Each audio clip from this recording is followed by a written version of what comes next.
Welcome back to the Man Cave, everybody, for episode 61 of the ManTFup podcast. Man, Lenny, we are just rolling through these things. I'm Kimmy B.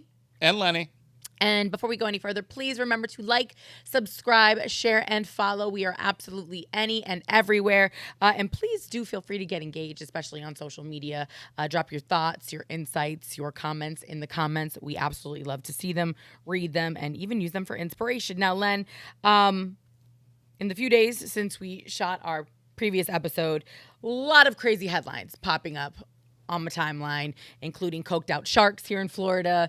There's just a lot going on in 2023. I think there's a cocaine shark week. There is. Yeah. I talked about it on my show. Yes. They are. There were. I saw the headline. I'm like, did that just say cocaine on my TV? University of Florida, researchers did a whole kind of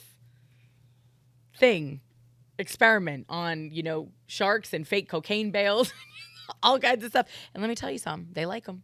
And it honestly makes a lot of sense now why they're swimming so close to shore. They're just looking for a bump. You know what I mean? Yeah. People should just relax. They're just trying to find their next fix.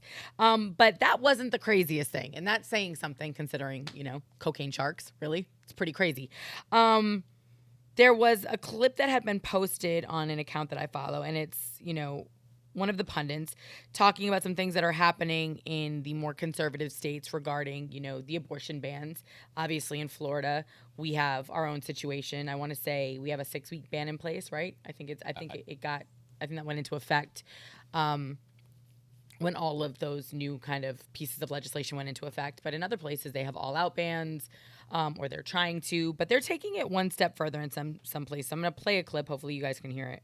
An abortion ban in Tennessee, so you can't get one in Tennessee anymore. You will need to travel out of state. But Tennessee's Republican Attorney General now says he intends to effectively follow you out of state to get your medical records to see if you got an abortion somewhere else, even in a state where it's legal. That's the Tennessean tonight. And oh, look, it's also in Kentucky. Tonight in the Louisville Courier-Journal, the Kentucky Attorney General wants Kentuckians' out-of-state abortion records to be available to authorities. Oh, it's not just Tennessee, it's also Kentucky. Oh, and look, here it is in Arkansas, too, today in the Arkansas Times. Arkansas Attorney General wants to know about your out-of-state abortion. It's happening with the Republican Attorney General in Arkansas, too. Oh, and look, here tonight. Here it is in Georgia. Georgia Attorney General. And here it is in Mississippi.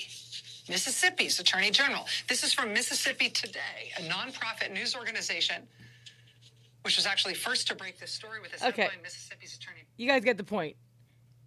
It's 19 states. 19 states that have already implemented some sort of abortion ban now want to take it one step further, and they want to be able to subpoena your medical records should you go and seek treatment elsewhere. Yeah, it's whacked. Handmaid's Tale, anyone? It's whacked. How insane is this, Len? Like, I'm absolutely blown that any American would be okay with this level of invasion of privacy, this level of imposing of will. Oh, it's a HIPAA violation. That's what I'm saying. Yeah. But is it? I mean, they seem to have absolutely no problem putting this down on paper and saying this is what we're going for. Yeah, but to what end? To what end? Are they going to press charges? Are they going to, I guess if someone knew that someone left the state for an abortion and they press charges against that person, they're going to try and subpoena the record. You know that they can, though. Like, that's all part of the legislation in most of these states is fining people who help assist individuals attain an abortion. That could be your Uber driver. That could be, a person at a doctor's office who pointed you in a different direction. So yeah, they are trying to criminalize this to a different level. And they actually just put a teenager away. I can't really stand in defense of what she did, and I'm mad at myself. I didn't send you the story, and I didn't send it to myself clearly. But she was 17. Her mother's in her 40s. Her mother got her abortion pills online. She was in her 3rd trimester. That's not acceptable. No. That's not acceptable. And then they disposed of the remains. I mean, not only is that unacceptable for so many reasons, but you could have killed your daughter. Yeah. Too. Do you know what I'm saying? And they got a hold of their private Facebook messages. That was what the DA or the attorney in that state built their case on, was private Facebook messages between a mother and an underage daughter, a 17-year-old daughter, which you would think the mother would have say or control over what you were able to access via social media communication from their child. But I think they're both going to do some jail time. I know the daughter is now for sure going to do some jail time. I am completely, even as a person who is pro-choice, not here for that. No. You know what I mean? But it's unfortunate because we're at a place where I think you're going to see more situations like that unfold because people don't have access. Yeah. Out of fear. Do you know what I'm saying? And it's like some people, we've had this discussion briefly, people think, women's periods are cut and dry and it's this perfect 28-day cycle and all of these things. And that couldn't be farther from the truth. There's so many things that can impact, how your monthly menstruation comes, stress, diet, underlying health conditions, all kinds of things. So, to say that every woman should know she's pregnant, within 4 weeks or 6 weeks of consent, it's just such a ridiculous kind of figure to throw out there. They basically say you have to take a pregnancy test every 2 weeks. Or right after you have sex. And no offense, pregnancy tests aren't even that accurate. I mean, it'd be every 2 weeks. If you take it every 2 weeks, you're within. Yeah, I mean, you're within your scope. Maybe they should give them out for free. But can I tell you something though? I don't think that they want to. I think that they're trying to make it as difficult as possible for women to actually control this part of their lives. Well, religion is taking over our country, or at least the religious leaders. What I don't understand, though, is, Len, most of the people that support legislation like this are also really big on, small government and autonomy, and they don't want, government overreach. Like most of the people that support things like this, in my mind, I hate to generalize, but we're also, anti-vaxxers, we're really mad at mask mandates. And it's like, so how can you be upset at somebody telling you to cover your mouth? You know what I mean? But you're okay with the government literally controlling what is happening inside of another human being. Like, that shit is so wild. Like, me coughing and possibly giving you COVID is something for you to be concerned about, right? Because this is something that can spread. I can't infect you with my baby. You understand what I'm saying? Mm-hmm. Like, whether that baby comes into the world or not, that is literally on my shoulders and on the shoulders of the father. I mean, there's obviously so many other moving pieces to that conversation. But at the end of the day, this is solely controlled, created, and all of these things by the body that it's in. We are a host. These are literally like parasites. I hate to say that because babies are a blessing. But if you think about it just from like a biological standpoint, for a good amount of the time that they're inside of there, they absolutely need their mother. They don't survive without 36 weeks. They're a parasite for 36 weeks. Blessing. Babies are a blessing. But like, if you just think about it from a medical, a scientific, a biological standpoint, they need the host. Yeah. So with that being said, to tell a woman that she plays no role in any of it is just moronic, and then to go. That's this country is very, very hypocritical, divided. It's like, I mean, do you want science and biology or do you want theology and religion? Which is it? But Len, it's like, I mean, you see it. We talked about this a couple weeks ago about how some of these very religious areas have been raising children who are now becoming of age and generation, starting to take over, local government and state government. And so, the separation of religion and state is no longer happening because these policies are clearly religiously driven. Because that's always been the fight with abortion. It's always been pro-life, pro-choice. I mean, And the pro-lifers are predominantly religious. for sure. But the irony is, again, there's so much more to even that story. If you go back to when the evangelical, churches of the South in particular pivoted their focus to this particular issue Well, and apparently why they're it happened. still there. Well, they are, because that's the thing that, galvanized their base. That's the thing that has given them power. And that's the thing that has also given them control over political candidates. You don't get our support. You don't win the South unless you do this. And it has kept, everybody kind of indebted and everybody in need of each other. And it's scary, but I just don't see how anybody can be okay with this. Like, bro, how is the writing not on the wall, guys? Like, as red-blooded Americans, as blue-blooded Americans, whatever kind of blood you think, runs through your veins, like as just Americans in general. That's like saying if you go into another state and you break a law, like weed. If you have if you go to Colorado from a state where weed's not legal. But you're talking about healthcare, Lenny. I'm not. No, but this is so healthcare. crazy to me. I get it, but it's like it's overreach. I'm talking about just overreach. Yeah, that's it. It's like you go to a county in Kentucky. There's cities that you can't drink in. So if you go to the next county and get drunk, are they going to arrest you in the city you live in because you have a dry city? But do you realize that this is almost like having extradition? Like, yes, it's so crazy to me because it's just like I hate to reference this, but it's and so where does real. it drop off? I mean, if you move to the other state for 6 months and set up residency, are you no longer subject to charges if you move back? The fact that we're even having this conversation is too like to have to even try to process this or make sense of it is not okay, especially when you're talking about women's health. Like, this isn't, again, it's so crazy to me. We are not harming anybody else, right? Like, all we are trying to do is have control over our own bodies.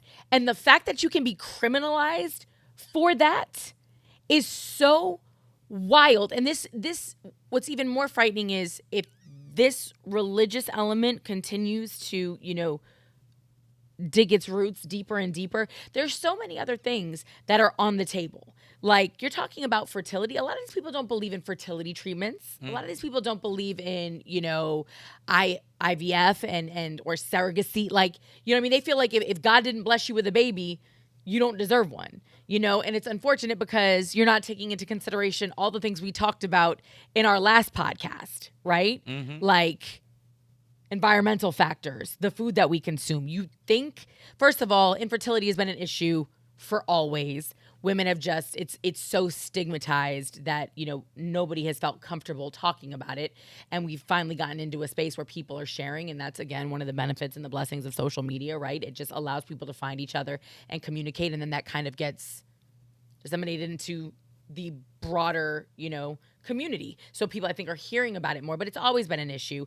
But the same way folks would like to attach, different disorders to certain things that have happened over time, fertility's up there too. When you're talking about hormones and pesticides and antibiotics and all of these things, if you don't think that that is impacting, it absolutely is, the bodies of women and their ability to, bear children, you're out of your tree, right? And so it's just, and there's, again, so many moving pieces, but this is also, it's. Let me ask you this. Is there a point during a pregnancy where, people who are pro-choice can say, okay, after this point, you have to put your child up for adoption? Do you know what I mean? Like, everybody's setting different limits. The county or states are banning it completely. Some are setting 6 weeks. Some are setting 12 weeks, whatever the case may be. First trimester, second trimester.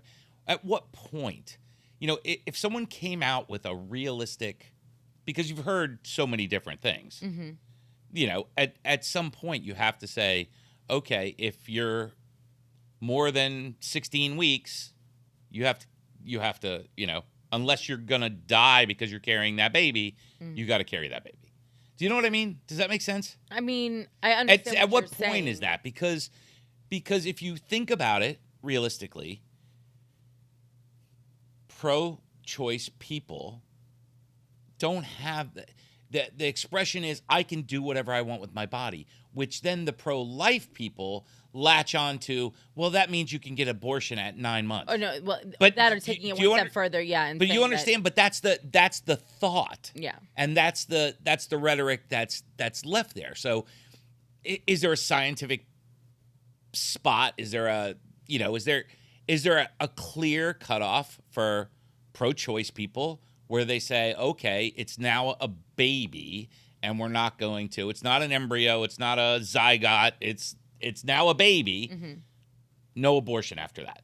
I think if that were out there, if there was a clear thing, if there was a clear spot where you could say, hey, this baby's not going to fully develop or is not fully developed into a human being, then the thing is, though, you've made it even more difficult in this country for women to make that decision by putting the kind of limits and constraints on the procedure, on the process.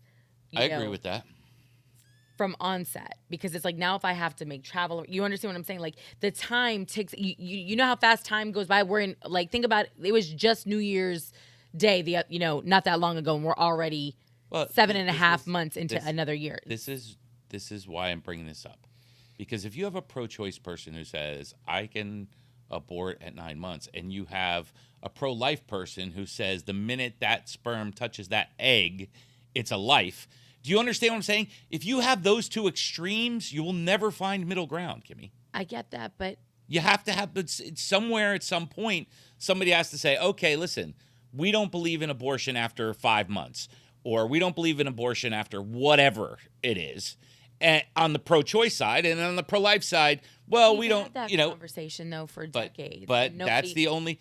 But the irony of it is, though, Len, in so many situations, it is men. It is men telling women what to do with their bodies. So many of these organizations that are out here lobbying for pro-lifers are run and funded and supported by predominantly, male staffs. Watch the documentaries on it. Voters, I'm not talking about voters. I believe that somewhat, but I believe there's just as many women on one side of the fence as there is on the other. But why are we making that the main argument? At the end of the day, this is America. How dare you again, you're mad if somebody comes for your guns, but you see nothing wrong with people forcing women into having children. Like, that's absolutely crazy. And for the people out there that want to sit here and say, well, don't have sex, shut the fuck up.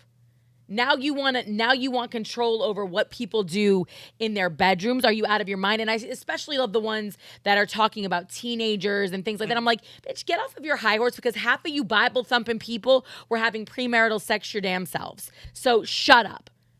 Like, I love all these people that want to act like they waited until, they were married to have to have sex. Like, that's such a small portion of the population. You may have forgotten what you were doing, or your whole like, oh, well, it was just in there. We weren't moving, and all the fucking silly little rules you guys make up, to avoid saying like, oh, you actually lost your virginity or you were having some sort of, sexual intercourse. It's crazy to me. And they're like, well, don't use abortion as birth control. Who is out here doing that? Like, who is, you know what I'm saying? Like, that is not the case. And on top of that, on the other side of the conversation, we're finding out a lot of things about birth control too. You know what I mean? So telling a woman that she solely has to be responsible for the situation that's happening between her and her partner is absolutely wild. And again, the damage that can do to your body over a long period of time, like birth control, I'm sure the same way, you feel about new vaccines, there's things that we're finding out about long-term use of birth control. You know what I'm saying? And what it's doing, again, to our fertility, to our chances for having children, longer in life. My great-grandmother was having babies for a long time. You know what I'm saying? Like 10 kids, started in her 20s. Pregnant when the wind blows. You know what I mean? But even pregnant into her 40s. Like, Yeah. there are gave birth to perfectly healthy children, 45, 47. Now you've got a generation of women, like, who are struggling You're never gonna see past that, 28. You're never going to see that study of the groups of women that have never taken birth control for generations and the women who have, because It's the pharmaceutical company. that's the pharmaceutical industry. You're not going to see that study. But I guarantee you there's plenty of generational women out there that haven't taken that because it's against their religion. But I also, well, it's against their religion. But then there are also the ones, if you talk to doctors, who are taking it behind their husbands' backs because they're broke, they're living in poverty, and they also, you know what else is also a part of their religion? Not being able to tell your husband no. Do you know what I'm saying? And the biggest fear is, what if I have another baby? Like, we cannot afford the children that we have right now. And that's a very real conversation that happens between a lot of women and their doctors. But at the rate we're going, those conversations are no longer going to be protected. Do you know what I'm saying? Like, if I go and I ask my doctor to put me on birth control on the low or to get an IUD, it feels like we're headed back to a time when you would have to get your husband's approval for that. You know, like, that was a very real thing in this country. You know, if a woman wanted to go on birth control and she Still a very real thing in the world.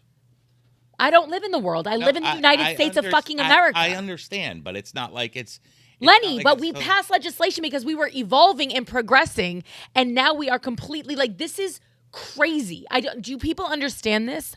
They want to be able to subpoena your medical records, your daughter's medical records, your wife's medical records. We've already seen women come close to dying, if not dying, since these laws have gone into effect because they cannot get treatment because doctors, medical teams don't know the boundaries of the laws, right? Don't know what they could actually lose their medical license over. So again, we have HIPAA. We also have a Hippocratic oath that doctors take, you know? And that's a promise to do no harm. That's a promise to help anybody that is in need of the services that you can provide. And right now we have handcuffed medical professionals. Like, so how do we say that we are, you know, a superpower, that we're the best country in the planet when we can't even offer people basic health care anymore? We've got ridiculous maternal mortality rates in this country, especially amongst women of color, Black women in particular. That's frightening. And that was before all of this stupid shit. Do you know what I mean? Like, there are very real situations that can happen, and these can be completely medically related, having nothing to do with somebody trying to abort a pregnancy or anything like that. And now you're telling a mother she's either got a miscarry on her. Like, the shit is crazy. Like, and that's not the country that I don't think any of us want to live in, right? Like, we have the best medical minds on the planet. This is where people come to learn and to create life-saving procedures. Like, and now we can't even take advantage of that. What are we doing? How are we getting better? Like, you know, you guys want to talk about Make America Great Again. How is what we're talking about today in episode 61, making America great? You know, again, it you know, making America great again. Everybody's got a different opinion of what a great America is. You know, some people think America's still great. You know, I mean, it's, you know, there's a differing opinion. Make America great again. How? Better education? You know, more freedom? You know, more rights? What point are you going to pick to make America great again at? Because making America a great again is just a slogan. Telling someone, hey, we're going to make the American education system great again. We're going to give the women back their rights. We're going to, you know, have the same playing field across the board. You know, I mean, these are the things that make America great again, not the shit they're running on. You know, I mean, you don't even know what it is. Tell me make America great again. You know, that I showed you that clip that one time from that show, The Newsroom, where he says, you know, where he chews that college girl up because America's not the greatest country in the world because we're X in healthcare and X in education and X in this and X in that. So what are you going to fix? What are you going to do to make America? You're going to bring back GM and Ford and everybody else from fucking Mexico? What are you going to do? You know, what part of America are you going to make great again? That's the real question. I mean, that's the platform right there, and I absolutely love everything that you just said. And I think what does make America great is the fact that we can sit here on this couch in a crazy place like Florida and have these conversations, and the possibility of change is always there. Do you know what I mean? And the potential to be the best is always there. But when headlines like this keep popping up and our fundamental rights, the thing, like, we were the country that those less fortunate looked to as the shining example. We were the government that people at one point wanted to model theirs after. And I realize we've learned a lot over the years and secrets come out and everybody's got skeletons. Listen, that's every government on the planet. In order to maintain control, there's some shit I don't want to know about. But as far as we the people go, there's so many things that are happening right now. And it's funny because on one of the TikTok clips that we posted from our affirmative action episode, I got into an interesting conversation with one of our followers, somebody who was, going back and forth in the comments with me. And he was like, I mean, that was the 70s. Do you really think we could, we're going to roll all the way back? And I literally almost threw my phone at the wall. Because I was like, do I think? Are you, sir, what 2023 are you living in? We're already doing it. Yep. And this is just another example of, do I think? 100%. We are literally overruling judgments that were made in the 70s. So we've already done it. We've already done that with the, again, the overturning of Roe v. Wade. And it's so funny to me because people really don't know the facts. Right? Somebody said, that was never a constitutional amendment. Nobody ever said that it was. Abortion was never written into our Constitution. We know that. Anything that goes before the Supreme Court of the United States of America is basically there to be tested on its principles of constitutionality or not. Right? Is there something in this document that protects you either way? That says, yes, you can do this, or no, that person shouldn't have done this. Right? That's basically, it's very simple. Then the justices sit in there and they go through things and they look at past cases and past judgments. And all that happened with Roe v. Wade was this court said that court overreached. Yeah. They don't have the right to tell states what to do in this situation. They said it was an overreach. Mm-hmm. And so they just reverted it back to what it was, which is why the power went back to the states. That's all. It wasn't an amendment. It's not what, it's just a reversal of a decision. They said that particular decision by that conservative court was an overreach on the rights of states. And so it went back to the states. And all the states that didn't want it in the first place had been waiting. That's why there was shit already on the books, ready to go when that happened. They were just waiting for their court. And the irony is the court that passed it in the 70s was a conservative court, primarily almost same situation, like 4 appointees from Nixon. You know what I mean? Mm-hmm. So it's absolutely wild. And then the guy who went so hard in the paint for pro-life, Ronald Reagan, we've talked about this the last few weeks, was literally one of the most liberal Republican governors ever as far as abortion rights go. Mm-hmm. There was a flight out of Texas every single day that used to land in Los Angeles, and it would be filled with Texans going to LA to have abortions. Mm-hmm. It was like that was what the flight was known for. Yeah, and then he was told by the evangelicals, listen, if you want our vote, you're going to have to switch your stance. Well, and he did, and so has every candidate since then. That's the problem. He realized this is not a government thing. This is a religious thing. It predominantly is. But again, if we're going by the letter, I don't understand the people. I don't understand the hypocrisy in it.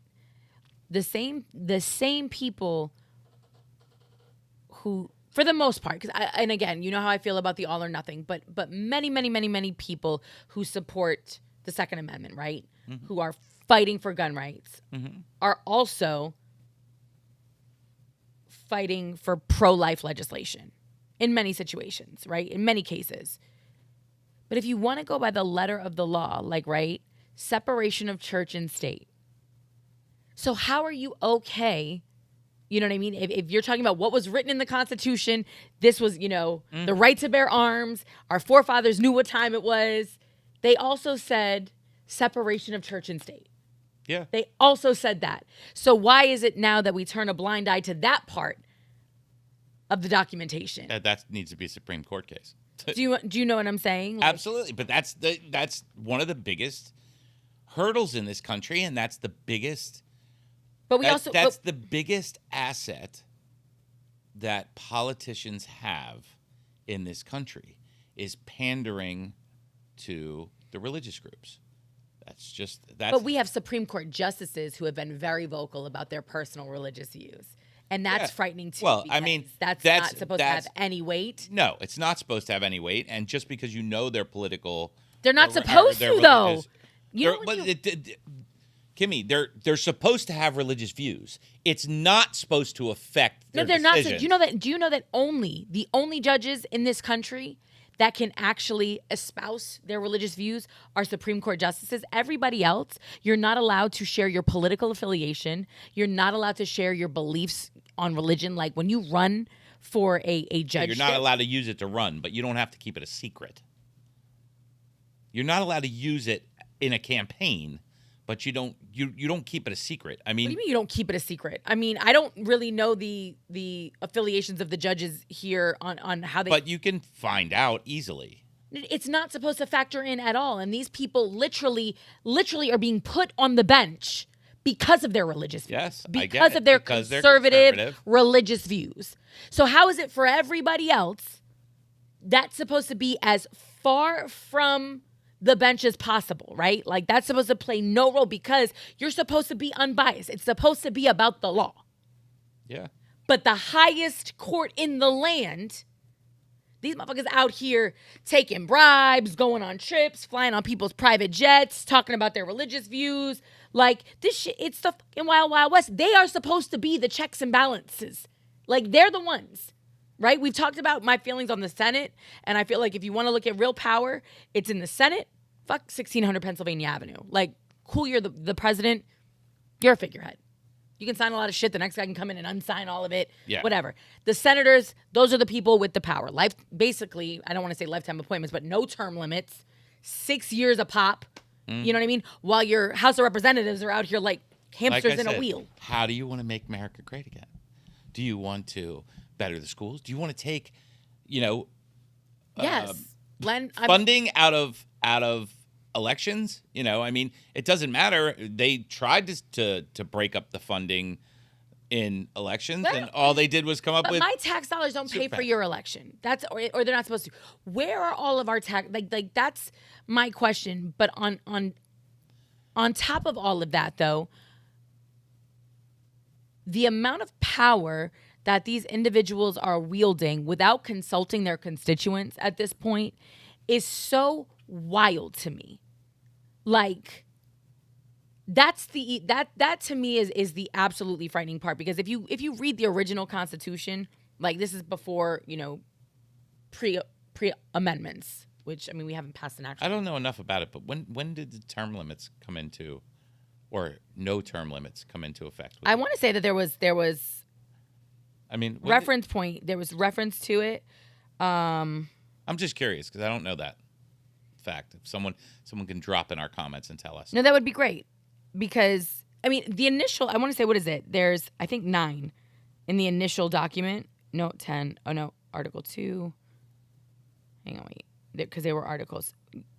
There's 7. There's 7 initial articles in the original Constitution, and then we started adding things onto it. But the amount of power given to the states, like, was monumental. Like, it was really, the federal government was there to kind of keep everything cohesive, but really and truthfully, they did intentionally put the power in the states' hands. Because I don't think that they wanted a, yes, an all-encompassing government, a monarchy. You know what I mean? Like that would feel like it could, lord over, and they wanted states to be able to do what they felt was best. Yes, But that's not the way this came out. That this is not Europe.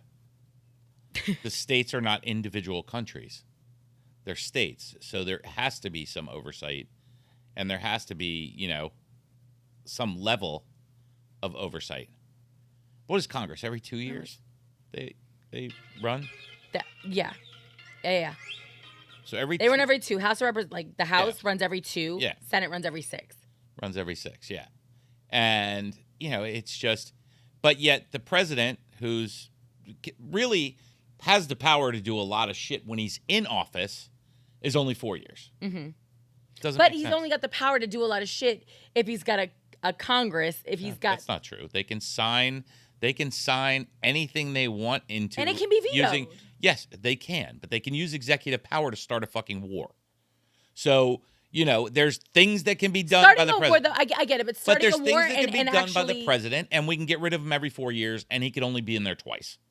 So why would the Senate be allowed to be there forever? Because they knew what that was. There are plenty of people who never ran for president but held those Senate seats for a very long time. We've had this conversation. Ted Kennedy is probably one of the most powerful politicians we've ever had in the history of this country. Never, ever had the title of being president. Yeah, and, well, they never thought he'd have a shot at it. But. Well, after Chappaquiddick. Yeah. He definitely had a shot prior to. Well, I don't know. Prior to, it was his brother's time. He was a youngster. Yeah.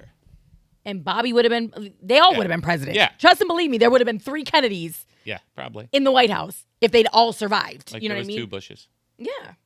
Yep. And there could have been a third. I don't know what happened to Jim. Yeah. Or the son after that. But back on focus as we wrap things up, I just wanted to put that on everybody's radar. Like this, I don't care how you feel, what side of it you are on, pro-life, pro-choice. Your state has the right to make the laws of its state. I get that.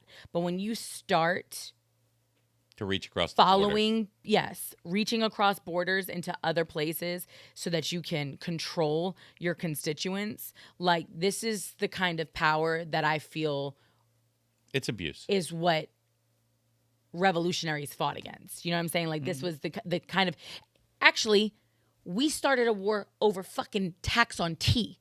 Mm-hmm. Like, this is on a whole different level. So if revolutions can be started over taxes on teas, no taxation without representation and all of that, I mean... I think the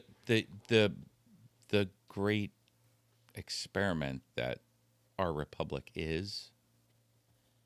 has led to these difficulties. When that happened in the early years of the states, there was only like-minded people. Do you understand what I mean? Mm-hmm. There was no, there was not 10,000 different belief systems in the country in 1776. Mm-hmm. Did you follow me? Yeah. So everybody was on the same page with everything else. Also, not everybody had a voice. There was a number of... True, but still, even the ones that didn't have a voice... Didn't. Women had no say I in get anything, it, but so even they were on the same page at that point. No, they weren't. But I mean, no, they they didn't have weren't. a voice. You're going to tell me that you know how a 1776 woman felt? There's books written by women in 1776. People have been performing abortions for centuries. I'm not talking about abortion. I am though, Lenny. General. I get it. Yeah, but no. So women have all We're talking about No. You're saying limited ideology. Yes, it was of a limited group of people. It certainly wasn't all of the people did not feel that way. The scarier thing is that I think that this is being allowed to go as far as it's being allowed to go because it's an attack on women. I don't know if they were out here coming for y'all and your vasectomies, or basically trying to clamp down and that's why we're keeping our guns and make you have one because snip. you have too many children running around. No, this would be a very different conversation. Yeah, like, are China. you kidding? Yeah, but Len, but this is a problem. There are people that are okay with them treating women this way. Like, there are plenty of people that are like, that's right, go get them, like with the fucking torches out and the fucking, and the pitchforks. But if it was men, it'd be a different conversation. Look at what happened with masks and vaccines in the past 4 years. People literally kidnapped governors or attempted to. Do you know what I'm saying? They marched on their Capitol buildings with assault weapons over masks and vaccines. Yeah. This is literally whole human bodies, people, uteruses, rights. And it's just, and you have a large portion of the population that is like, you're goddamn right. String them up. Like, it's fucking crazy. It is crazy. Okay. That's it is crazy. Like, it's scary, Lenny. It's scary. Listen, I would like you guys to drop in our comments and let us know where you feel America America- needs to be yeah. made great again. I love that. I absolutely, You know, absolutely love that. Let's where do you stand on America being great again? What part of America do you feel is not great, and what part do you think needs work? And That should be a question that we ask every single guest. We haven't Yeah. had one in a while, but that should definitely be Yeah. a question. I absolutely love it, and I love the way that you phrase that. And I think everybody, that should be a homework assignment for every American. In fact, if you're voting in the next election, you should have to come in yeah, with that like written down. Like, what are your parameters for making America great? Yeah. What does that look It's- like? what does it look like to you? For sure. I love that. Good way to end episode 61. Please like, subscribe, share, and follow. It's important. Just be aware of what's going on in your local community, in your state, on a national level, because there's a lot of moving parts right now. And at some point, it's going to impact you. It's going to impact every single one of us. absolutely. So that being said, we'll see you next time on the ManTFup podcast. Peace.